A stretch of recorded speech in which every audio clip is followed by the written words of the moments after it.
Right. We are going to go ahead and get started. You may have noticed that it just said that we're live streaming or that the meeting is being recorded. That's because we live stream our events on Facebook. Tonight, we expect to have a slightly shorter agenda because we're so close to Christmas, and we mainly have community council business tonight. But the first item on our agenda that I'd like to start with is community updates. And I don't see that there's anyone on the call that may want to do those that's not already on the agenda. So I'm going to just mention a couple of things that are happening in Salt Lake City right now that are ways that you can be involved. And I'm going to mention them all. And then afterward, I'll go in and put links on chat and on the chat on Zoom and on Facebook. But the first thing that I wanted to mention is the Transportation Master Plan, Connect SLC. The city is looking for feedback in the form of a survey on a new transportation master plan. And that would affect everything from east-west transit, public transit, to the road designs that we have. So we'd encourage everybody to participate. Again, I'll mention that the transportation, I'll put the links in the chat for you all after I mention the next couple of things. So the other thing I wanted to mention is the North Temple Mobility Hub. This is another activity that the city is working on, potentially putting a large mobility hub on North Temple as a way for to really connect the west side to the east side, and they're looking for community feedback. So I'll share that link as well. The other thing, Salt Lake City is preparing an urban forest action plan. And the idea with the action plan is that it would just support our urban forest and our urban canopy to promote trees and caring for trees in public places, in and in our parks and public lands. And then the last thing is Utah Transit Authority, UTA, has launched a new on-demand service on the west side of Salt Lake City.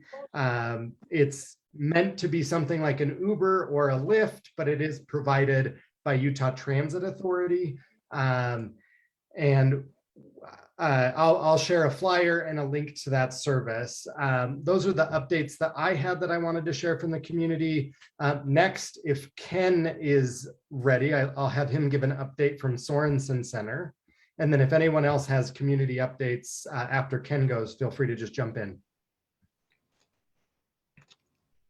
Thanks, Turner. Hi, everybody. My wife says I'm just a broken record on the community council meetings, but my update is that there's nothing different at the Sorenson Center. We are still open for essential services. Masks are still required inside the building. We're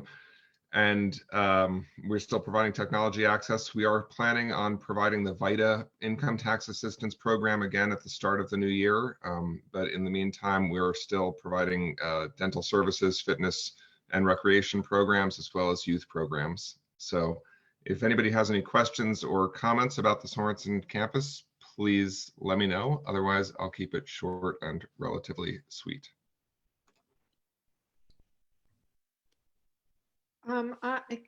Ken?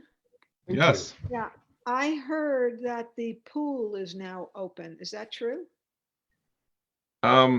Yes, it is open with very limited reservations.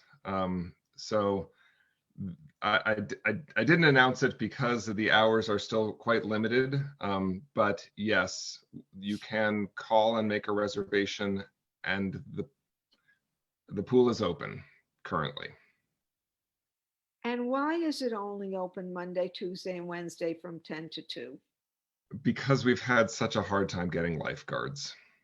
And that's why I haven't announced it, because there's very limited availability.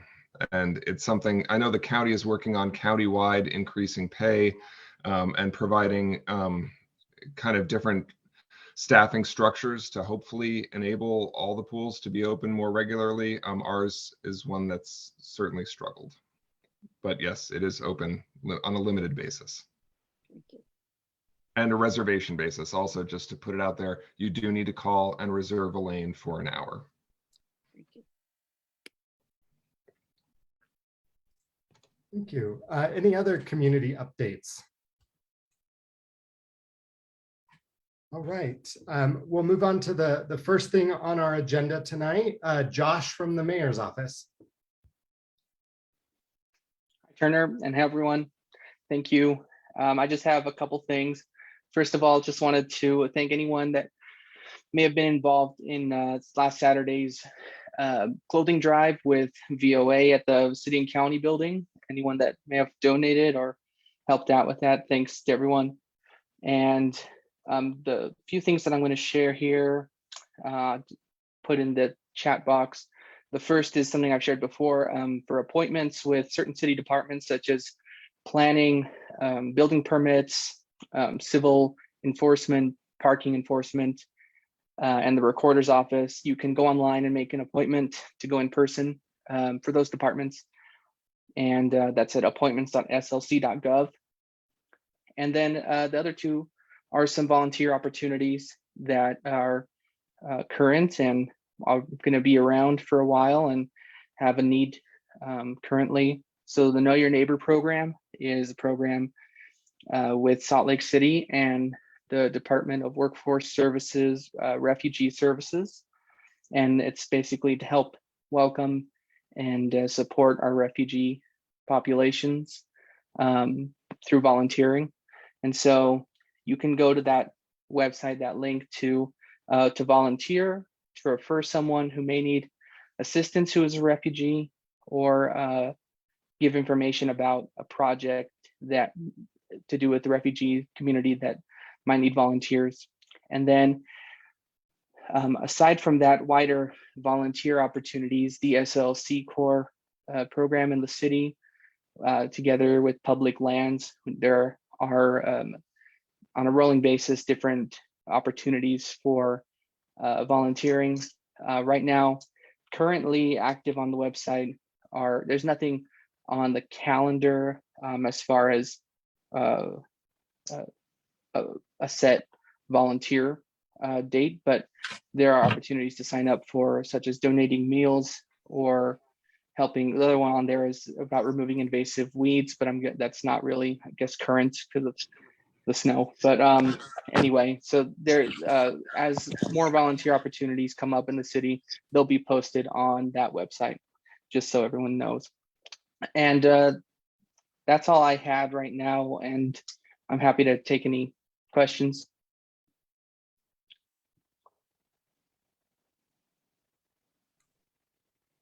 Any questions for Josh from the mayor's office? I also wanted to recognize Rocio Torres Mora, who is on the call on the meeting with us, who is from our public lands division. I don't know if she is on the agenda, but she is on the call with us tonight, and she is working with public lands to help with community engagement on a number of things, including the Glendale Regional Park Plan. So I don't know if you had anything to add for that, Rocio. Yeah, we're gonna have a lot of engagement opportunities coming up in the spring of 2022. We really want to make it into a park where folks feel safe, where folks can go and enjoy spending time with their family and their friends. So we will hopefully come back and just share more information about how you can engage with our department. And I'm just gonna drop my email address in the chat as well, in case anybody has questions or just wants to learn a little bit more about what Public Lands is doing. Thank you, Josh. Thank you, Turner.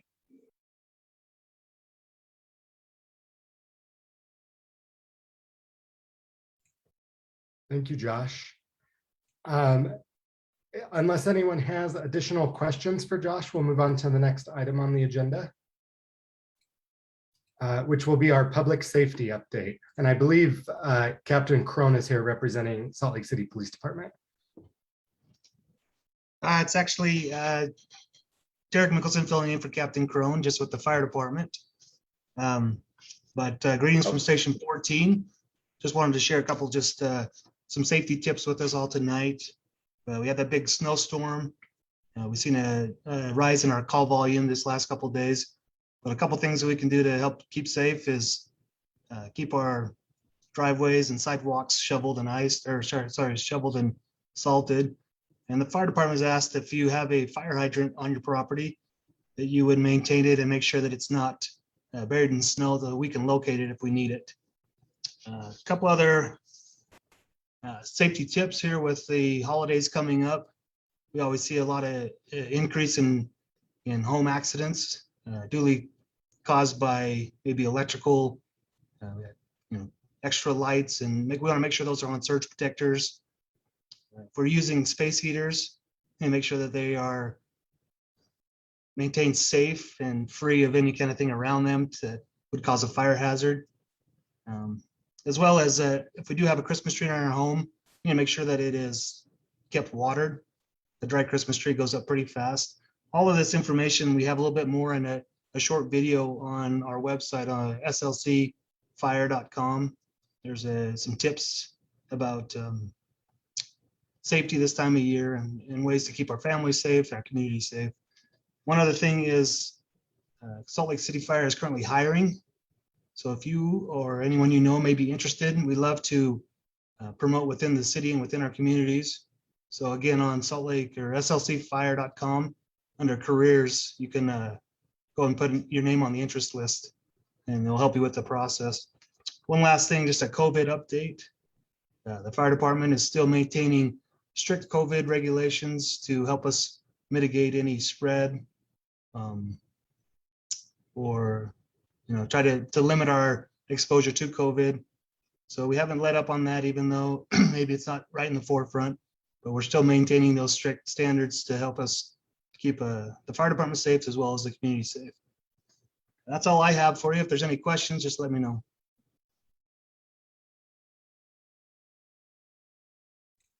Thank you. Any questions? All right, we will move on next to Councilmember Ferris.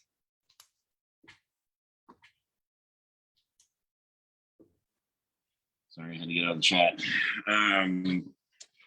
Also apologize that I'm also working late here for emergency shelter options. Anywho, let's see.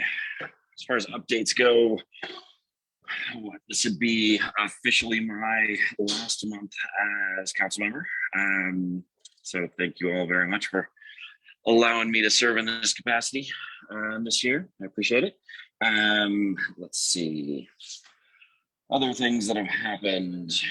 Honestly, I'm blanking on anything specifically hitting Glendale. Any questions, concerns, issues?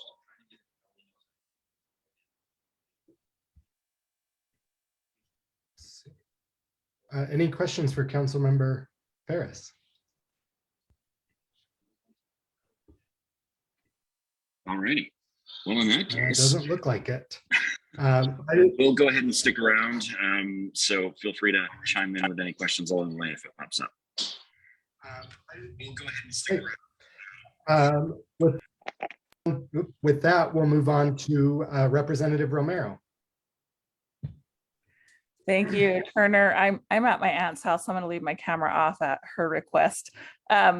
Just the update really is there's not a lot going on right now. We just had our special session and redistricting, and will still be your rep through that redistricting process, as well as Senator Kitchen and Senator Escamilla will represent the Glendale area.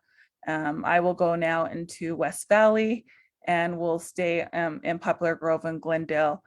Right now, we're just preparing for the upcoming session and we're all working on our legislation.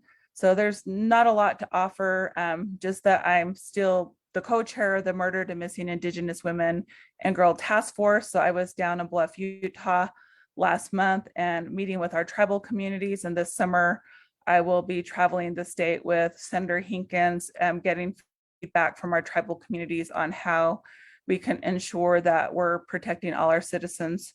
So that's really all I have to say right now.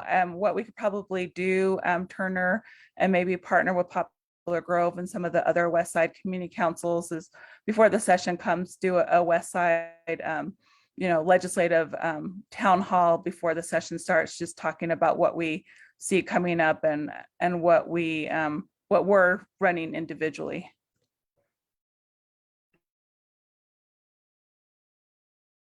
Thank you. We'd love to do that. And I'm sure the West Side Coalition would also like to be involved in that.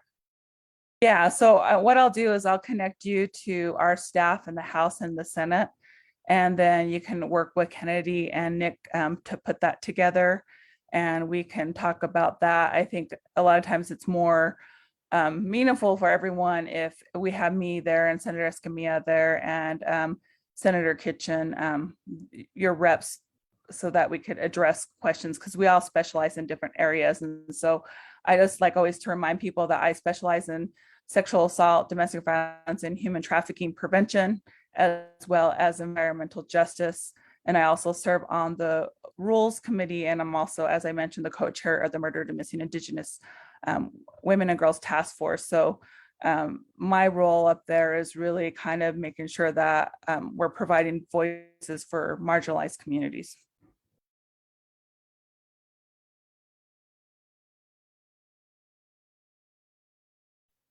Thank you. Are there any questions for Representative Romero?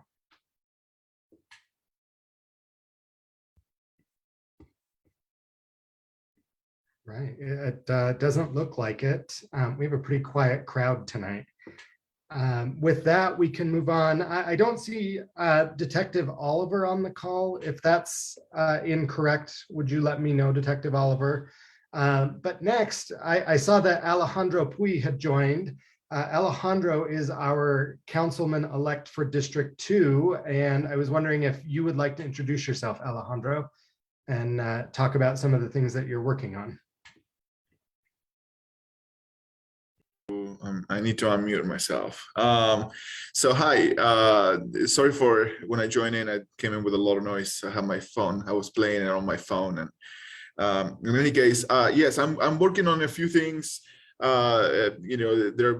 of them are exciting, and some of them are seeds that were planted before I joined in.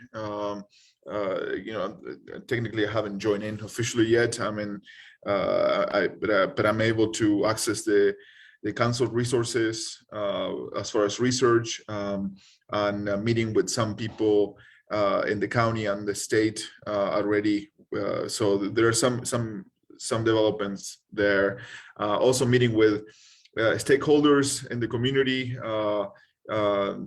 Today I met with another organization that works with trains, and it's a local company, and they're making quite a bit of improvement on their lines.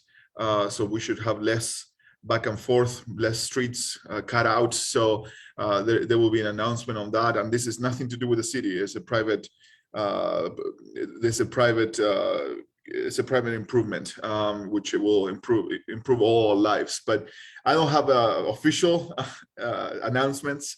But I would like to reiterate my interest in getting feedback and thoughts and ideas from all of you.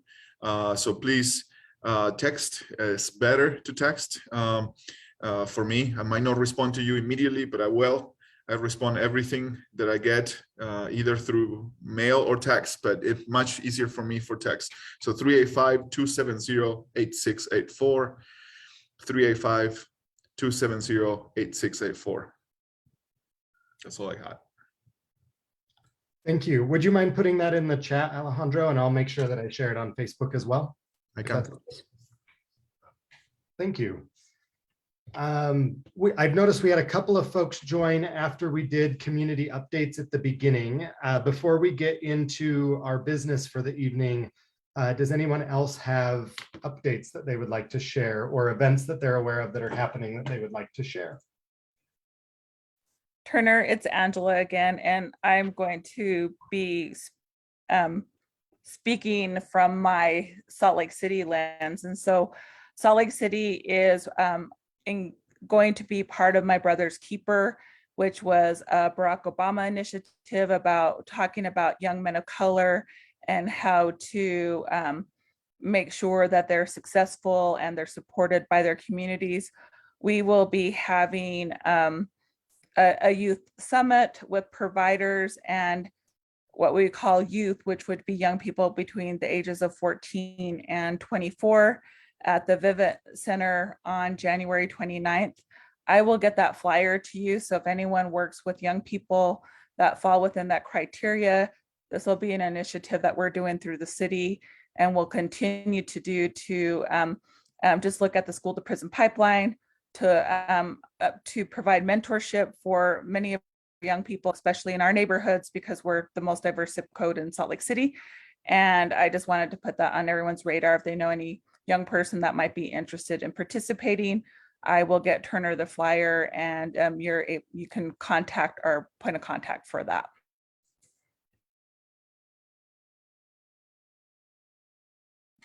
Thank you. Anyone else with updates?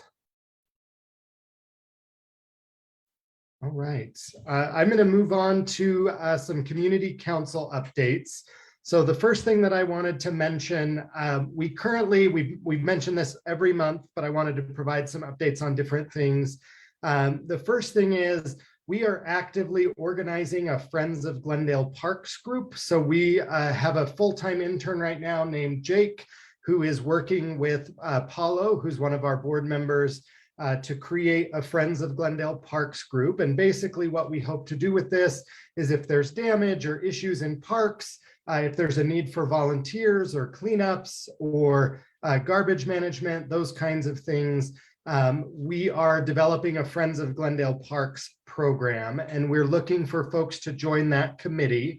In 2022, we plan to work in areas like the Bend in the River, and on some other things. Examples of projects that we've done this year through our Friends of Glendale Parks: we planted a bunch of new sod over at Jordan Park where the old pool house was, and we did several cleanups along the 9-line trail and in other areas in Glendale with the new Glendale Park, with the new Raging Waters Park, and a bunch of different things that are happening. We wanted to give residents an opportunity to give back to their parks, to volunteer, and to donate to support different projects in our parks. If you're interested in any of the things that I'm talking about, please get in contact with me and we'll connect you with the right person. If it's not me, I'll connect you with one of our board members who's leading one of our initiatives. So in addition to the Friends of Glendale Parks, we have Buy Nothing Glendale. This is meant to create a gifting economy here in Glendale. So if you have things you're looking to give away that you don't want to throw away, we would encourage you to join our Buy Nothing Glendale group.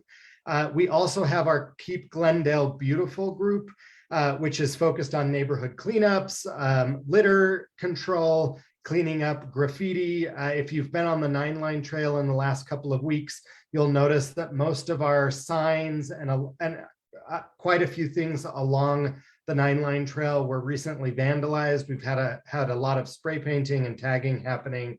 And we're working with Salt Lake City to see if there's a way that volunteers could help mitigate some of those issues and clean them up when they do happen. And then the last thing, or second to last thing, is the Glendale Arts Committee. Sarah, who's the chair of that committee, was unable to join us tonight, but they are looking for members as well. The Glendale Arts Committee is working on 2 projects in 2022.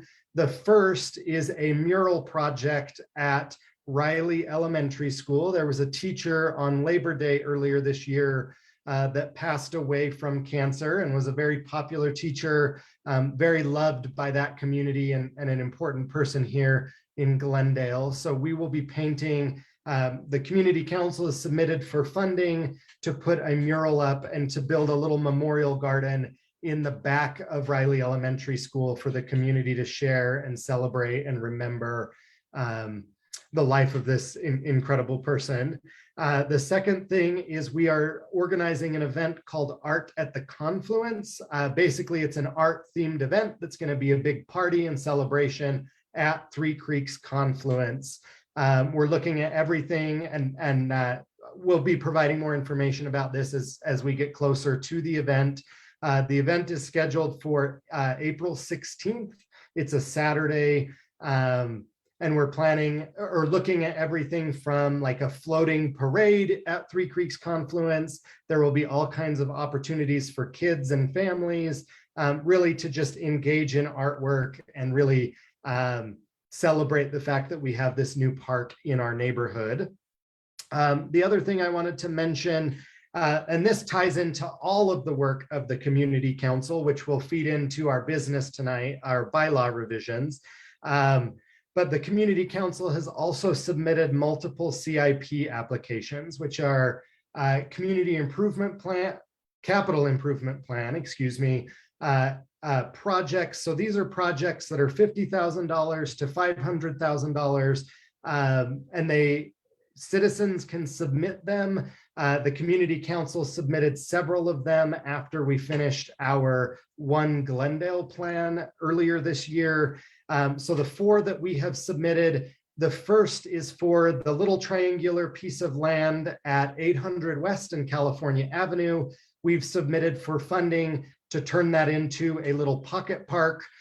We've asked the city to really preserve the fact that it's often used for yard sales and little markets and vendors.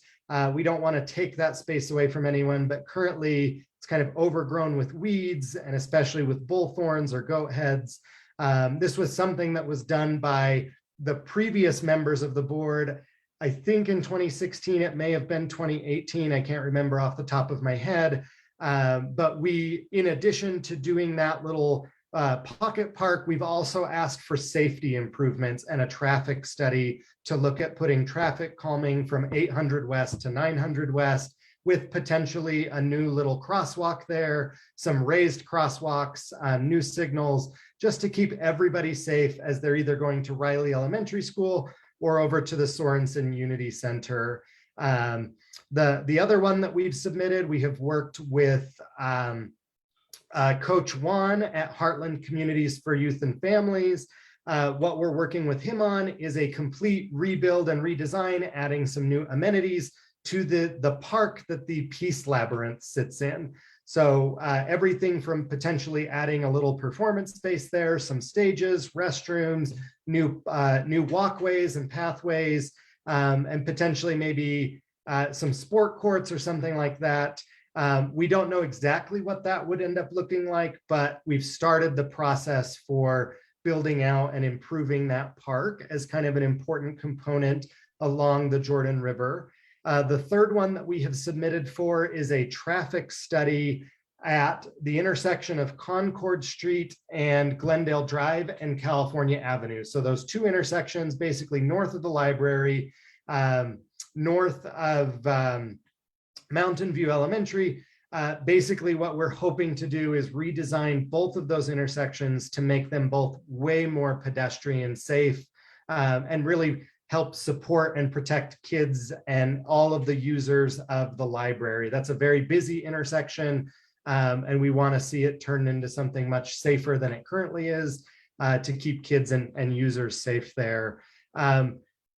As part of that application, our 4th application were for some parks improvements. So we have applied for pickleball courts at Glendale Park, in addition to new garbage cans all along the bus route that runs through Glendale. So basically all along Glendale Drive, all along California Avenue, some spots on the 9-line trail, we've applied for additional garbage cans and new collection there, just to help combat garbage and that type of thing here in Glendale.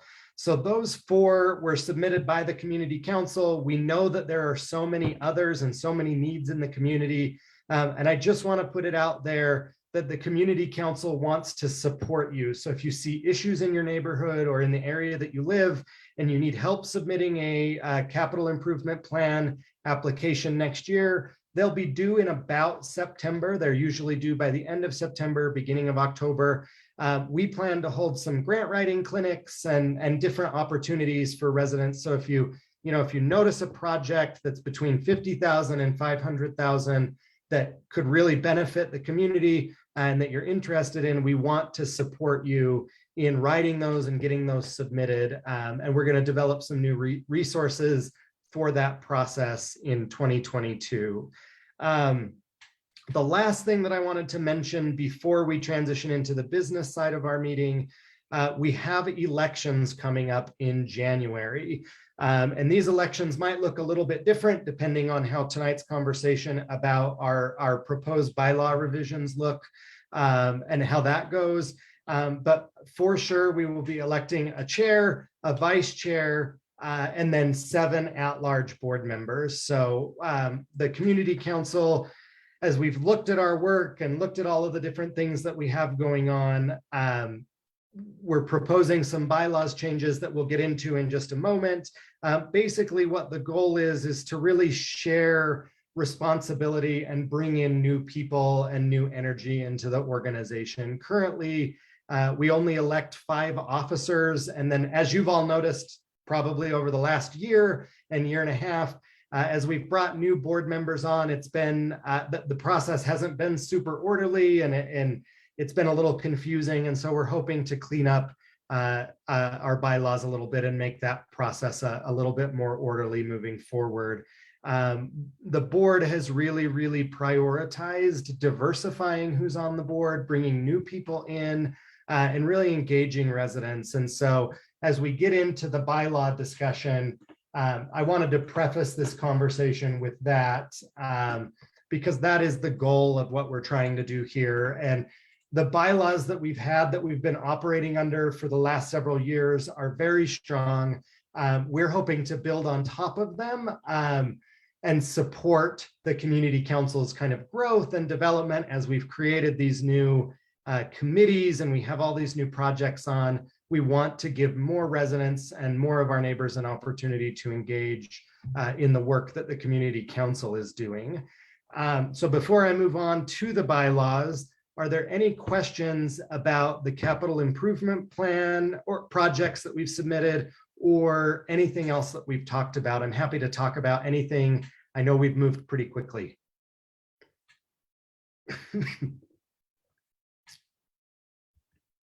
All right. I'm going to move on then to the business that we have tonight. So as was mentioned on the agenda and as I've been talking about tonight, the board of the community council, as we've been working the last couple of years, we've noticed some things and we're doing new things that require a couple of bylaw revisions.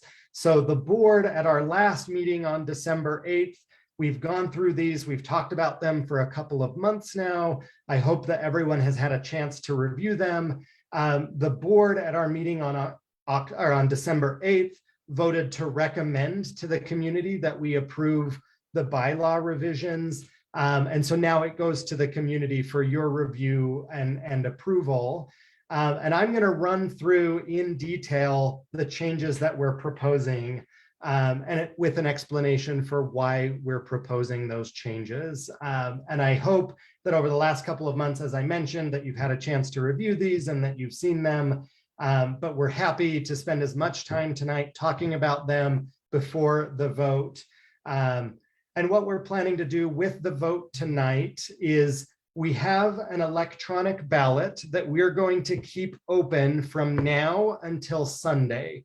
So if there's folks who are not on the meeting that haven't had a chance to review these and want a chance to review them before the vote is final, we will give plenty of time through Sunday for folks to go online, review, and vote. And with that, the online ballot is, I'll be sharing the link to it in just a moment. It includes a link to these changes that I'm going to be talking through. And I would encourage anyone who's a Glendale resident to please review the changes that are being proposed and to please complete the bylaw revision ballot. We're doing it electronically. It will ask for your name, your email, phone number, and address. We're only doing that. We won't share that information. We're not going to harass you or anything. What we're doing is just trying to verify and make sure that folks that live in Glendale are the ones that are voting on the bylaw revisions that we've proposed. So with that, I'm going to get into the changes. And before I do that, I'm going to share the link to the document that I'm working on. So if you want to get in and follow along, if you want to save this link for reviewing later, please feel free to do so at the link that I'm sharing. You should have access, but if you don't, I'll make sure that I address that and get it shared with you if you would just request access. So the first thing that we are proposing is to change the name of the organization. So a couple of years ago, the Community Council lost our official 501c3 status with the IRS. And what this means is we had to go through the process of reapplying for a 501c3. The name Glendale Community Council and Glendale Gardens Community Council were no longer available for us. And so the name that we selected as a board was Glendale Neighborhood Council, to keep things from being confusing and people wondering why our legal name doesn't match our public facing name. We are recommending that we change everything to Glendale Neighborhood Council. And our new treasurer, Cody, and our board members have embraced this idea as a way of kind of preserving the public and the private side of the organization and making sure that everything lines up so that there's transparency about the organization. So the second thing, after we change the name, we no longer have access to the Glendale Community Council DBA. That is one of the things that was lost when the IRS status was lost, because it is tied to our old tax ID number. So we no longer need the DBA. Everything would be Glendale Neighborhood Council. So we would change our Facebook page, our Instagram page, all of those things to Glendale Neighborhood Council, and make sure that we're always using that name on our legal documents and on our public facing things like social media, on grant applications, all the places where we're putting an organizational name. No changes are being made to the boundaries or anything like that. The next change that we're proposing, Ken from the Sorenson Center has generously donated a personal address to us for the Community Council. So we'll have a permanent address moving forward, and that address is 1383 South, 900 West, number 5. So it's the mailboxes on the south side of the building by the parking lot. We have access to that, and our treasurer and our secretary regularly check the mail there, but it's very, very nice to have that permanent address. And we want to make sure that it's put in the bylaws so that it stays our permanent address, and that folks know that in the future so that they can mail to us and we can have all of our corporate documents mailed to one consistent address. We've been in the process of updating all of our documents to this address. Previously, they've had to go to Community Council board members' houses or the chair's house. And moving forward, this will make sure that what happens with our 501c3 doesn't happen again. There were notices that were mailed to folks that weren't turned over to the board, and that's how our 501c3 status was lost in the first place. So by having a consistent permanent address, we hope to prevent that in the future.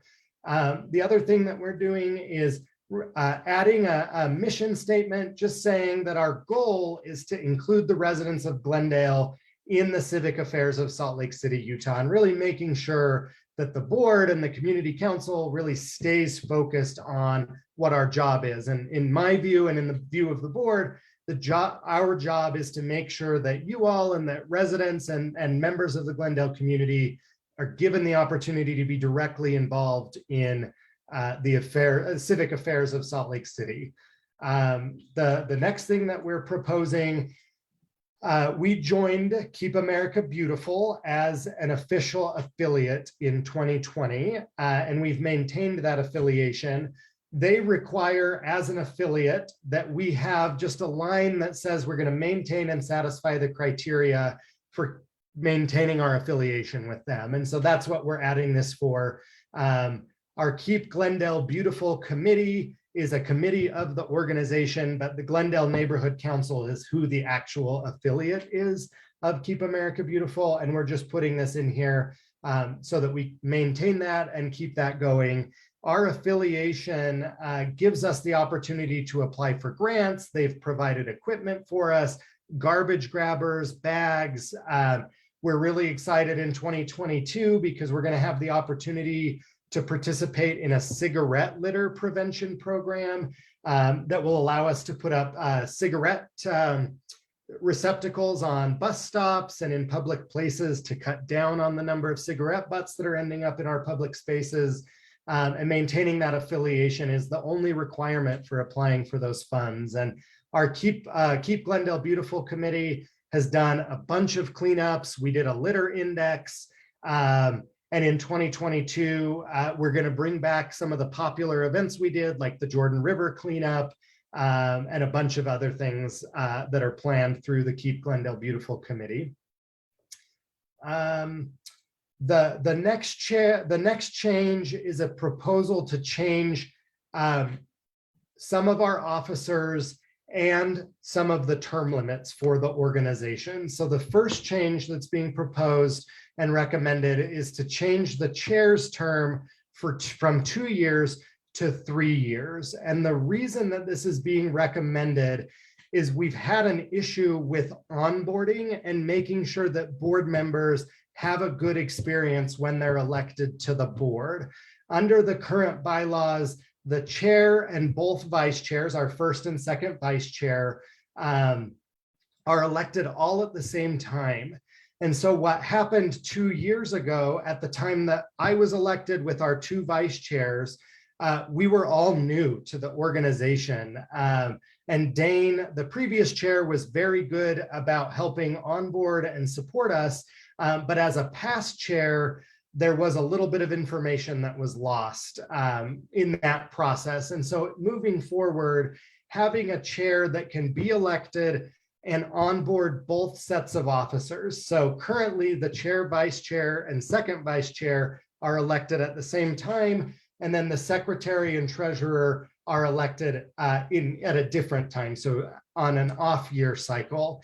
What this would do is it would change the terms at which the chair is elected. So taking our next election, which is in January, as an example, the chair that we elected would be elected with the vice chair and the webmaster, which I'll get into that change in just a moment. And then when that chair's term is up, the next time that they ran for election, they would be running, or if there was a new chair, they would be elected actually with the secretary and treasurer. So it would alternate who the chair is being elected with, and it would provide more time and more opportunity for the chair to onboard, support, and mentor board members. One of the things that we've really noticed is that if we don't have a good onboarding process and we don't have an opportunity to share that knowledge, a lot of our board members tend to burn out or kind of disengage. And that's what we're trying to prevent by doing this, making this change. And as the chair, I can speak from my own personal experience. You are just inundated with information and requests for comment and all kinds of different things.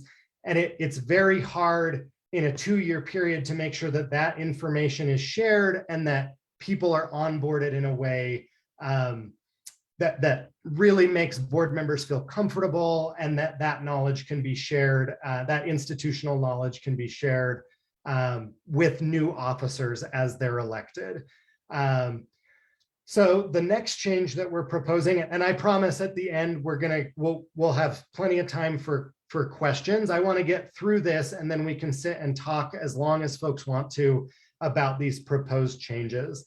But the next change that we're proposing is to eliminate the position of second vice chair and replace it with a position that we're calling the webmaster. Currently, we're a small enough organization that what we found is our second vice chair doesn't really have a defined role. And what's happened is that's made folks disengage from that role because there's not a lot going on and that role is ill-defined, and it really leaves it up to the chair to tell the second vice chair what their job is, because the first vice chair's role is pretty clearly defined and more clear-cut. There hasn't been a single time in the 4 years or 3 years that I've been on the board that the second vice chair has stepped in for the vice chair. And so that role is somewhat, it's caused folks to disengage. And one of the things, especially during COVID over the last 2 years, that we've noticed that is so important is keeping our website up to date, keeping our social media up to date, and really maintaining those digital platforms like the newsletter, so that we can get the word out. Getting the word out is consistently a problem. And the board feels that by adding this position of webmaster, we will very clearly define whose role that is and allow them to really take ownership of that responsibility. And then it also gives residents the opportunity to, to hold us accountable and to know who you should go to about getting agendas out and making sure that our website's up to date and our social media is up to date. So the other thing that we've done, and I'm just going to note this, we've just made this gender neutral. There was some he, she language in here. We've just made it gender neutral, just to keep a consistent formatting. Not a big change, more of a grammatical change, but another change that we're proposing. So this clearly defines that the positions that would be elected if these are approved, if these bylaws are approved, would be a chair, a vice chair, a webmaster, secretary, and treasurer. And they would make up the executive committee. And then we're defining what the at-large members look like. So currently we can elect up to 10 at-large board members, and we're proposing to reduce that down to 7, only because what we want to do, the kind of system that we'd like to create is that our board members, the executive committee, day to day would be responsible for helping kind of run the organization and keep things moving forward. And then board members would focus on the committees. And as we've kind of looked at the extent of our capacity and ability to kind of manage all of the work that's going on, the number 7 has really come as kind of a perfect number for the amount of committees that we think that we can sustain and have actively going. And so that's why we're recommending that we reduce this number to 7, but that with that reduction, what we're looking at doing is making sure that they're consistently elected for a 1-year term. So every January, the community council will elect 7 at-large board members and 5 officers. Those officers are the chair, vice chair, webmaster, secretary, and treasurer. And then the 7 board members would serve in an at-large capacity for 1 year.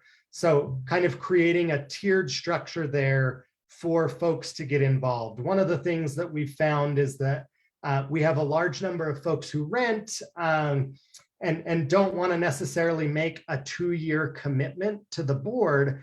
And so creating this opportunity for a 1-year period of service, that way, if we have folks that say, and this happens pretty regularly, folks that say, this was a bit much for me, it provides a really good opportunity for folks to kind of step off and to constantly provide an opportunity to bring in new residents and new leadership for the board.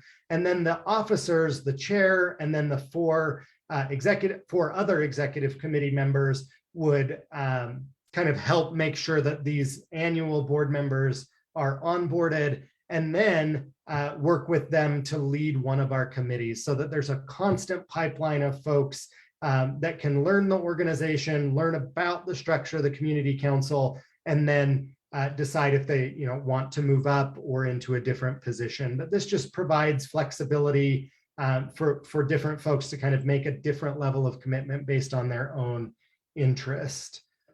All right. So this just further refines what we've talked about a little bit, reducing to the number of committees up to 7 committees. can be formed at the discretion of the members, which each of our committees that we have created, Friends of Glendale Parks, Buy Nothing Glendale, Keep Glendale Beautiful, Glendale Arts Committee, all of them have come to the community and been approved by the community. So with that, we want to formalize this process by adding a requirement that committees have a charter. And we're, when we say charter, we're not thinking a 10-page document, but really just an outline of what that committee wants to do, what its mission is, who its members are, and kind of what its priorities, goals, and activities are.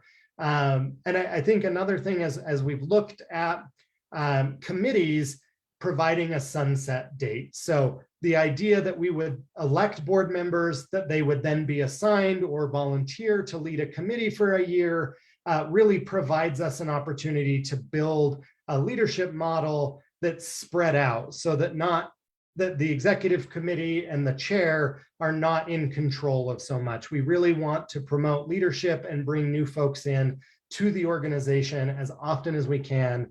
And that annual election, we believe, would be a really good balance to provide that leadership and structure with also the flexibility of regularly electing new members to the board.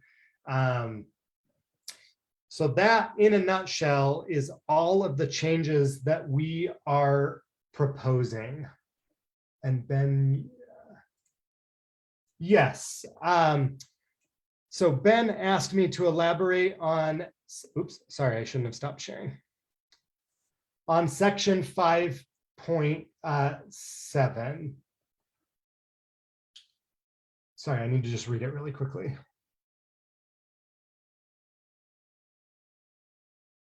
Yes, so we're adding the opportunity just to make it consistent for every board member.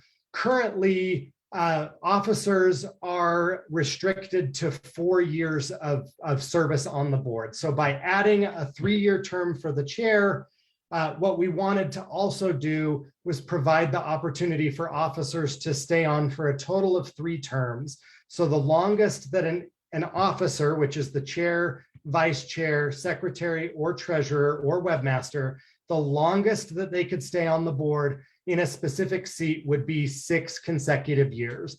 That allows a chair to have 2 terms and officers to have 3 terms. So a secretary, treasurer, vice chair, or webmaster, they could, and then any board member that's elected as an at-large member could serve for up to 6 years in their current position, and then they have to rotate out for 2 years. This is a slight change from the existing bylaws, which is 4 years. And the real motivation for this was because we're proposing changing the chair's term to 3 years. This would just even that out and make sure that everyone has the opportunity to serve for 6 years and then rotate out for that 2-year period. Did that answer your question, Ben?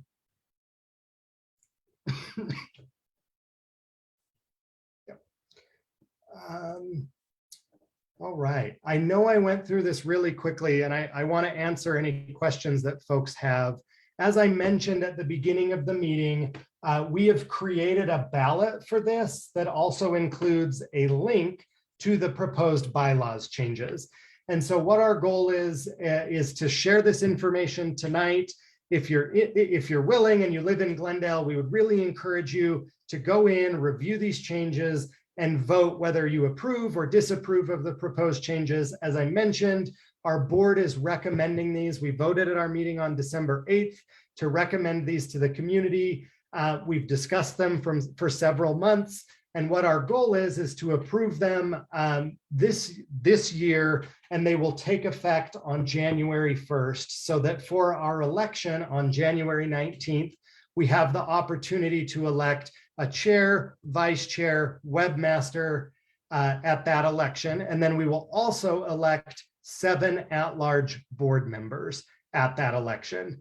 So the tiered structure would be a chair that would serve a 3-year term, officers that would serve a 2-year term, and then at-large board members that would serve a 1-year term, so that folks can make the commitment that fits best with their life and constantly be providing opportunities for folks to get engaged in the community council. So our hope is as a board that you'll review these, that you approve of the changes that we're trying to make.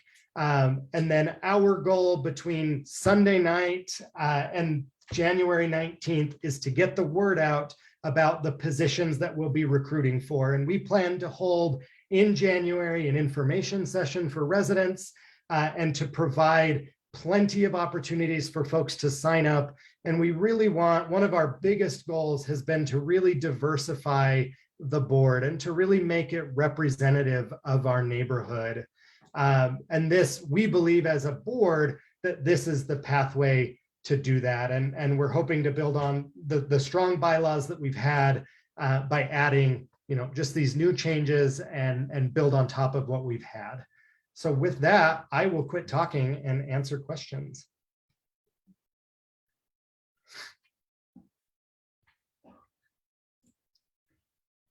And I'm going to share the link to the ballot so that everybody has that. Oh, I just did on Zoom. I will share it on Facebook as well. Were there any other questions I can answer? As I mentioned, the link that I just shared, we're going to close it on Sunday. We would appreciate if you get in here and you notice any grammatical issues, changes we missed, things that we didn't catch, we would welcome grammatical changes. As far as some substantive changes, we'd like to keep it how it is outside of, like I mentioned, those grammatical changes. Any questions?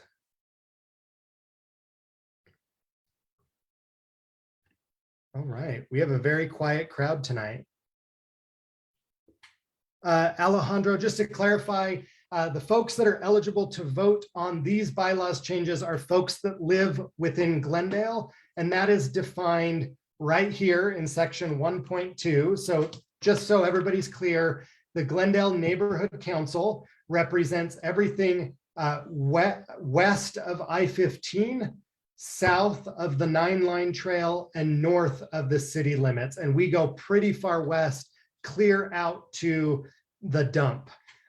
So our neighborhood is very long and skinny all the way from the freeway out west. And then at the 9-line trail, north of that is when Poplar Grove begins.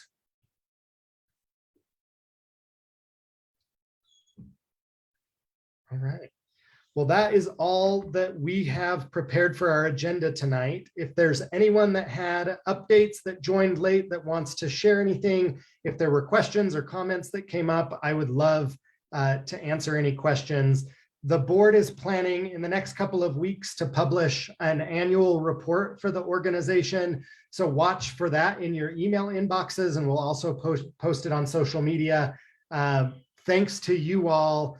We had so many fun and successful things happen this year, from cleanups to public artwork to events. And we want to continue that. And I can speak for the current board. We really, really, really want more people involved in the organization.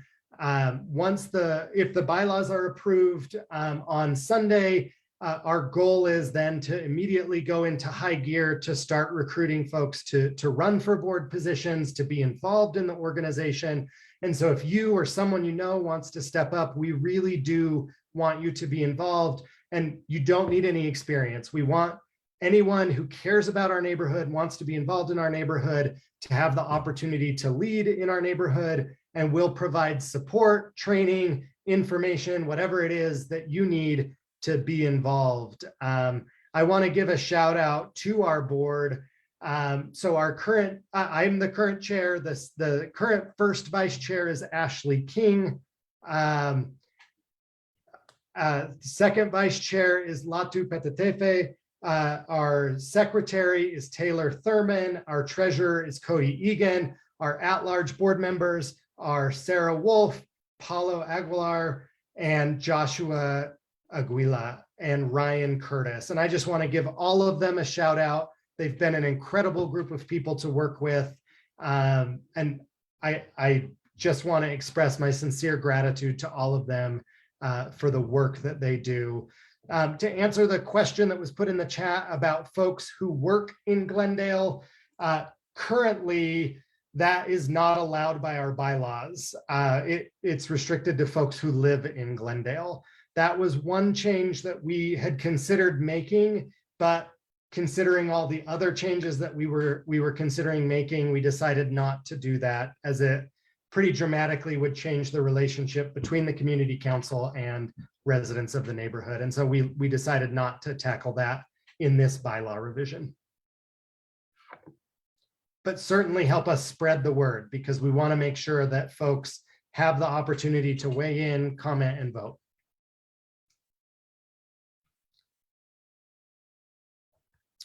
With that, we're at the end of our agenda. So unless anyone else has comments or questions, we can go ahead and wrap up early tonight. And I hope that everyone has a safe and happy holiday over the next couple of weeks.